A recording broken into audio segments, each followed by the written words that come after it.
অভিনেত্রী নিপুণ আক্তারের সাথে আওয়ামী লীগ নেতা শেখ সেলিম ও সাবেক স্বরাষ্ট্রমন্ত্রী আসাদুজ্জামান খান কামালের ঘনিষ্ঠতার গুঞ্জন উঠেছে।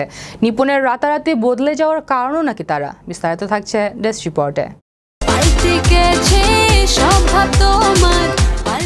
ঘটনার সূত্রপাত 2022 সালের 28 জানুয়ারি। চলচ্চিত্র শিল্পী সমিতির নির্বাচনে সাধারণ সম্পাদক পদে নির্বাচন করেছিলেন নিপুণ আক্তার। নিপুণকে জয়ী করতে 17 বার ফোন করেছিলেন আওয়ামী লীগ নেতা শেখ সেলিম।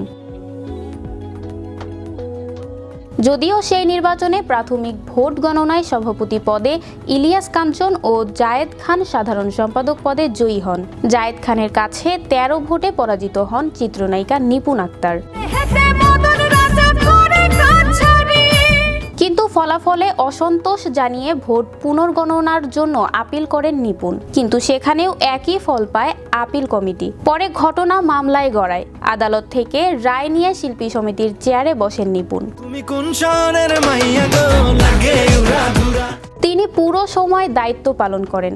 অভিযোগ রয়েছে, নির্বাচনে নিপুণকে জয়ী করতে নির্বাচন কমিশনারদের ভয়ভীতি ও প্রলোভন দেখান রাজনৈতিক নেতারা। এমনকি নিপুণকে জয়ী করতে প্রধান নির্বাচন কমিশনারের দায়িত্ব পালন করা পীরজাদা হারুনকে 17 বার ফোন করেন শেখ সেলিম।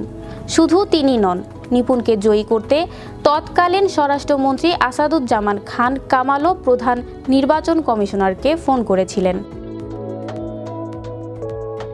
পীরজাদা হারুন বলেন, 2022 সালের নির্বাচনে যখন ভোট গণনা করা হচ্ছিল তখন শেখ সেলিম 17 থেকে 19 বার ফোন করেছিলেন। ওই রাতে তৎকালীন স্বরাষ্ট্রমন্ত্রী আসাদুজ্জামান খান কামালও ফোন করেছিলেন। তাদের দুজনের উদ্দেশ্যই ছিল এক।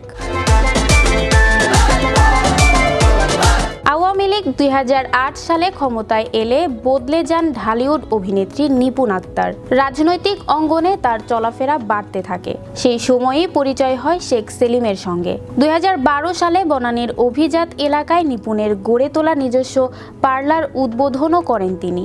এই ঘটনার পর অনেকেই ধারণা করছেন হয়তো তাদের সাথে ঘনিষ্ঠতা ছিল নিপুণের। নিশাত তাসনিম রাকা, বিশ্ব বাংলা 24, বিনোদন ডেস্ক।